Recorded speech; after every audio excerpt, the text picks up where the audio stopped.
Hey, it's Chris. I cover crowdfunding a lot. I tell you not to back things. I cover retail a fair bit, and I tell you what not to buy.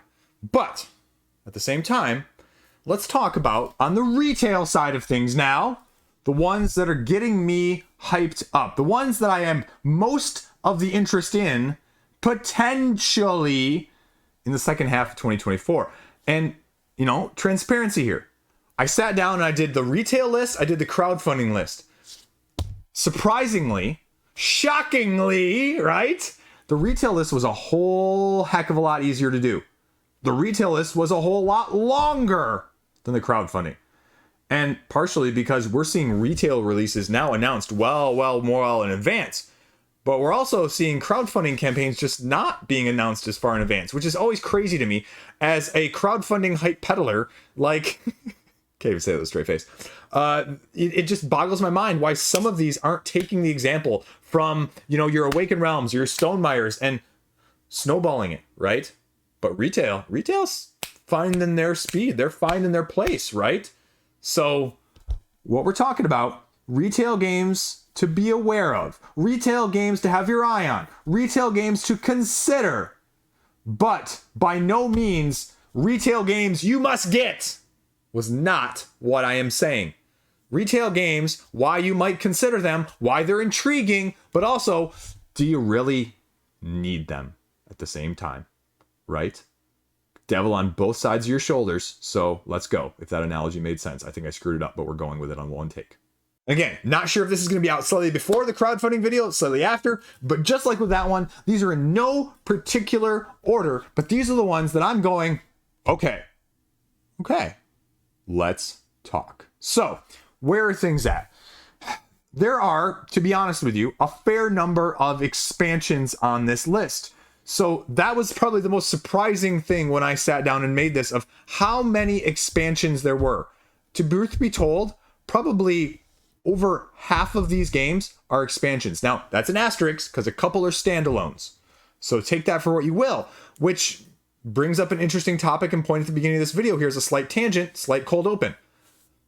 Is it better to buy a whole new game for slightly more price versus an expansion for a game?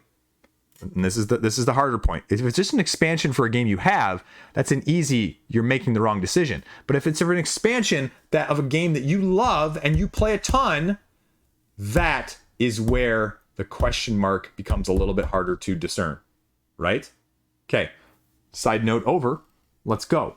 So, first up, let's stay with expansions, let's stay with standalones, let's just stay with things that you're going to be slightly familiar with. Now, we're going to start with probably not the most well-known. It actually doesn't even have a Board Game Geek entry at this time, but Restoration Games, however they're putting things out, I'm assuming this is retail, right? This is probably the biggest asterisk on the list that I don't actually have confirmation for because there's, again, no information on it. Unmatched, The Witcher, right? Which I think this should probably be going to retail. But at the same time, I could make the argument that you should probably go to crowdfunding. Because anything The Witcher has basically had money thrown at it. Two of the biggest crowdfunding projects of the last 2 or 3 years. The insanity behind that. Now, cross that with the Unmatched system, which is relatively well thought of. Now, if you can give me something with this compatibility, give me some bosses that I can mix and match with this. That's the big thing that's been missing from Unmatched. And the right potential is there for the grabbing. And we saw them go to crowdfunding with the little deck boxes for Unmatched, right? We saw them go with this. But no information, no timetable. But sometime later this year, per earlier beginning of year reports. And truth be told, super interested in this. Don't have a ton of Unmatched, kind of been very picky and choosy, but definitely interested in more because, again, buy a simp, have a type, 2-player duelers-ish. Now with the cooperative element, I can mix and match in there. Okay, you got me hook, line, and sinker. So then we're just going to stay with the expansion side of things here at the beginning. Let's just go with it. Let's go with it hard. Bullet, the expansions. They went to crowdfunding. They're coming to retail. It was a little bit of, get your own backer, get a little bit of like promo-esque that was previously available. but it's Bullet, right? Bullet, top 10 game all time for me. Love this game. Gonna own everything for it. Probably the only thing on this list that is a guaranteed lock for me. I don't need it though, to be frank. I haven't played half the characters of the 3 boxes that I have.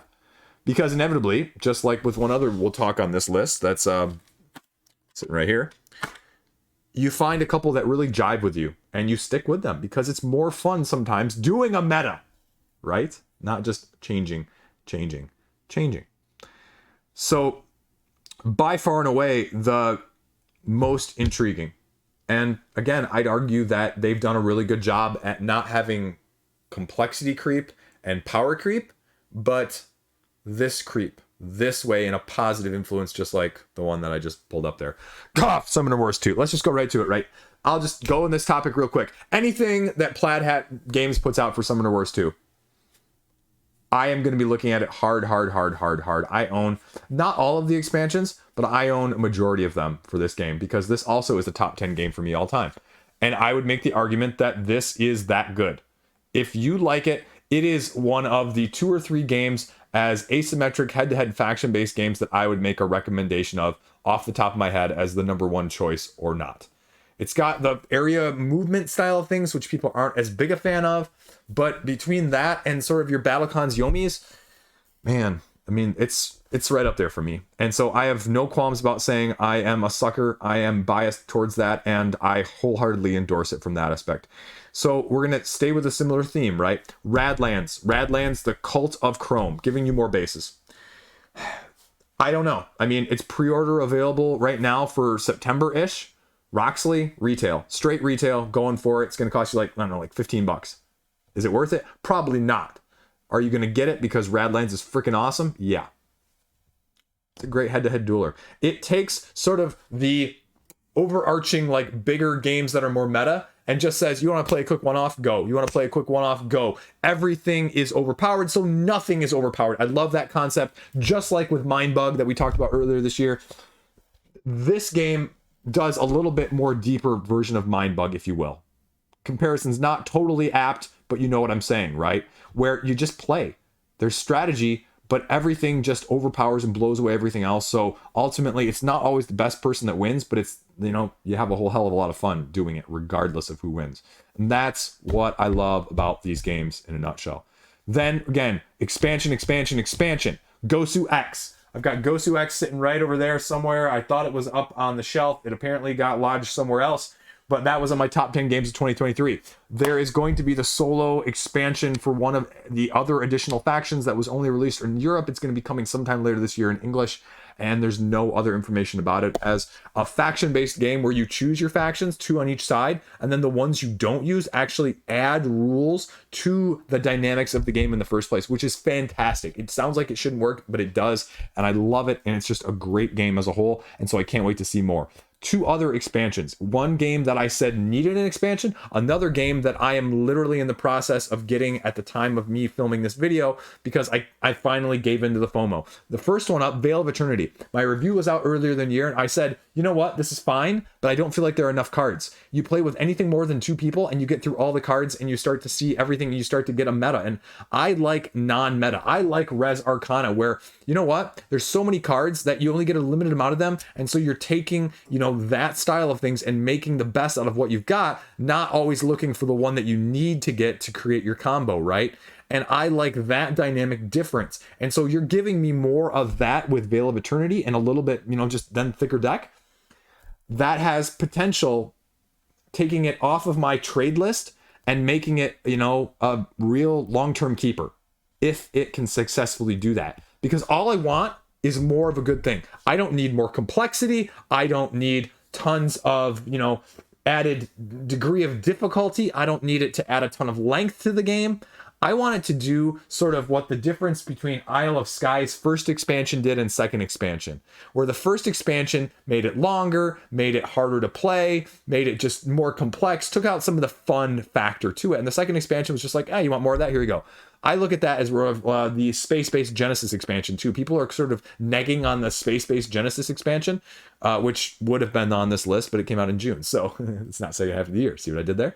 But it's just more of the amazing thing of space-based. Like my wife especially, we're both not a big fan of Shy Pluto. It added a couple mechanics that we just didn't really kind of like with some of the dice and some of the little shit things. And I just want more of the very easy, straightforward stuff. I don't need stuff that's going to make it super, like, increase the Board Game Geek weight by 0.5 or whatever you want to say along those lines. I don't need that.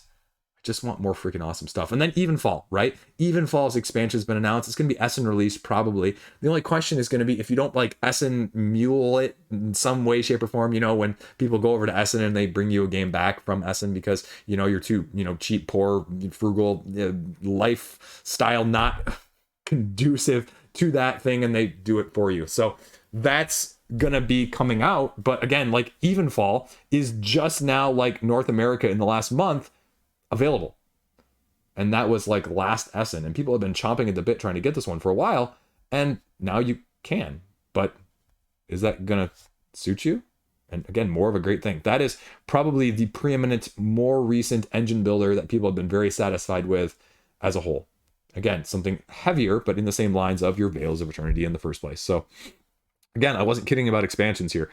Star Wars, the deck building game, the Clone Wars, right? I was very certain, I think I said earlier in the year, like, this seemed like FFG just put this thing out dead in the water, right? Dead in the freaking water. And then they announced Clone Wars, which again was sort of a blessing curse, because it almost felt like a slap in the face, because now it's like, okay, standalone game. And if you've done any of the games like the other deck builders like Aeon's End, you don't want always like a bunch of the base stuff, because then you're not getting as much of the unique stuff that kind of goes with it. Or you get like power creep and you just go, well, why would I ever buy the original? Because this one's just a clear refinement, betterment of all of those mechanics, like a 2.0 version.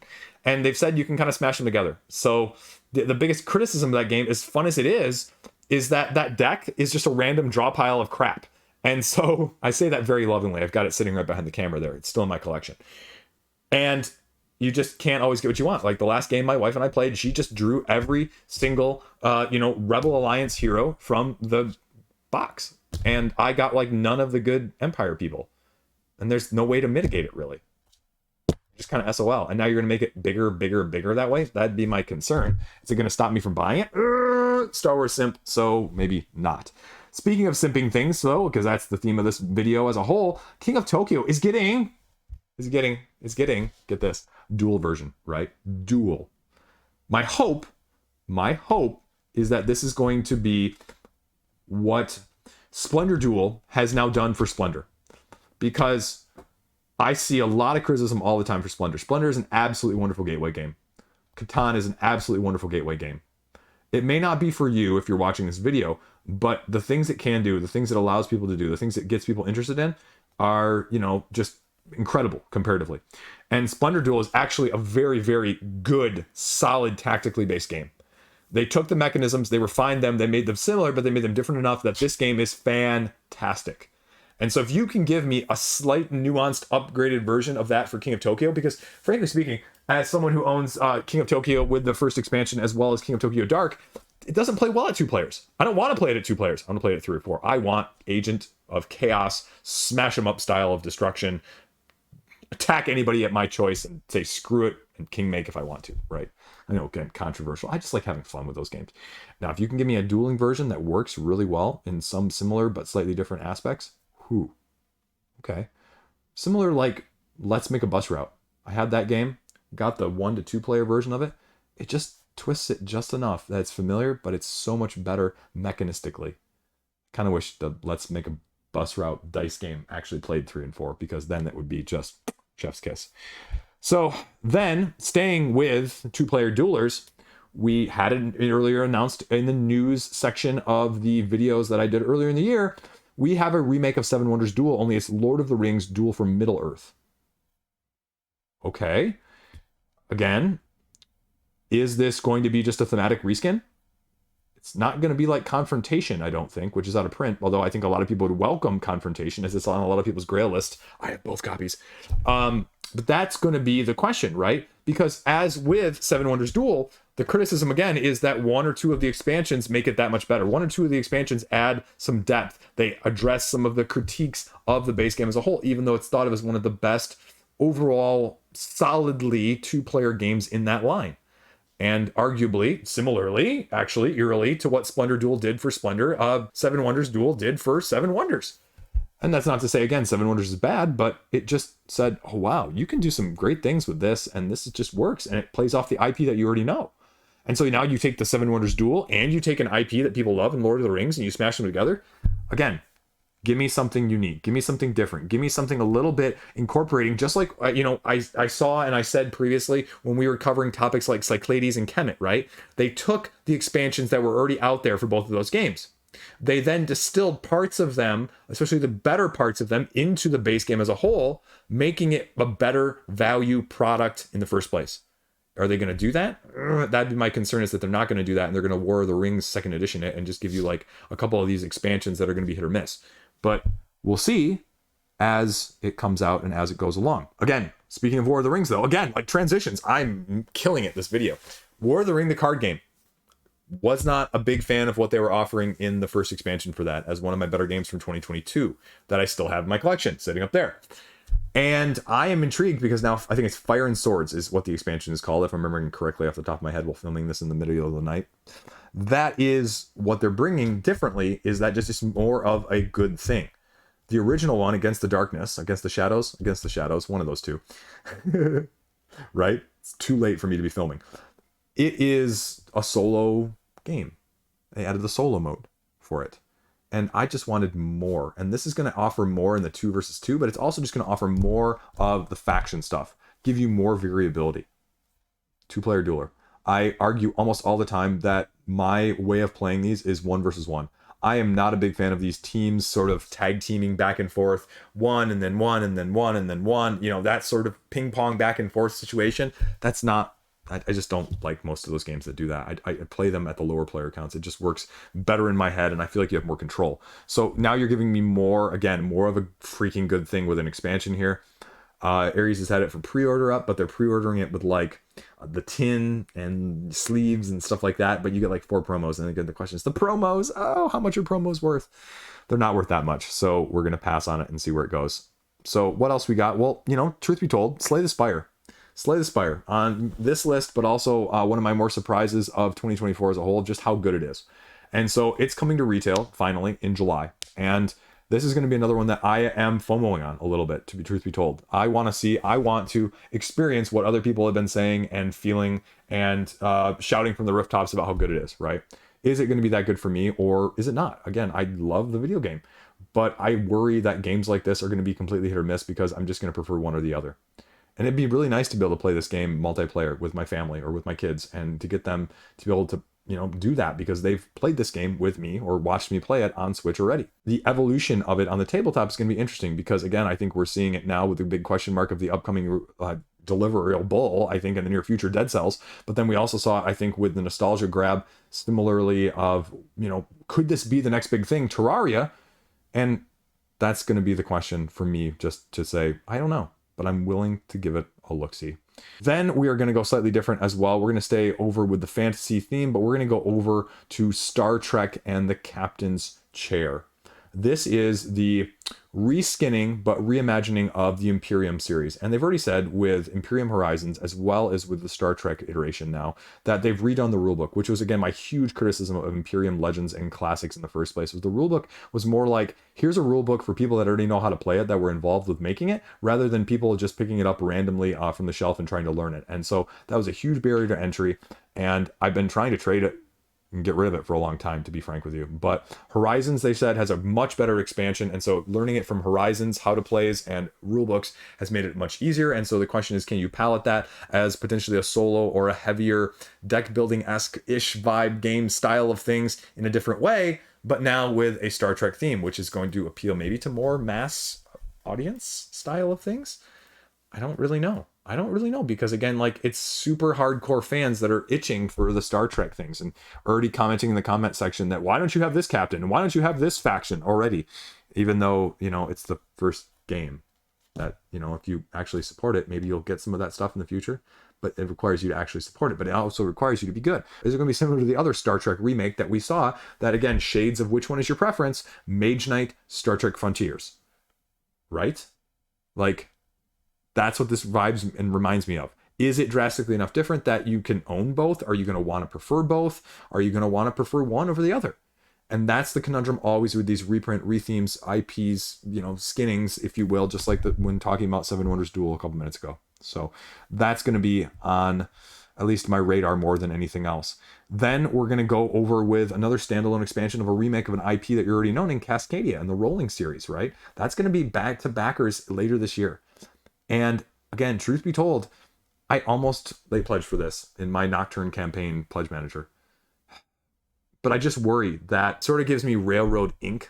style vibes, where I really don't like them saying, well, to get the full experience, you kind of need to have both of them. You don't really need to, and they're not really like explicitly saying that, but they sort of wink, wink, nod, nod, that they're both going to be slightly different enough to give you slightly different, just like the Railroad Inks, where the basic core concept is the same, but then there's going to be, this, but you can mix and match these two together. And so you're really going to get the full experience. Again, my words, not theirs, but that's the implication, it feels like, if you only have both. And to be fair, both were like $35 combined. So not a bad price whatsoever.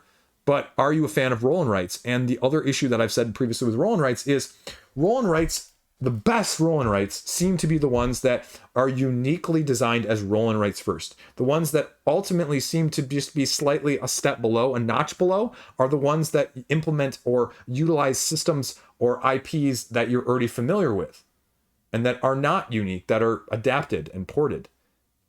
Is that fully true? I don't know, but that's the impression I get from a lot of people who play those more heavily.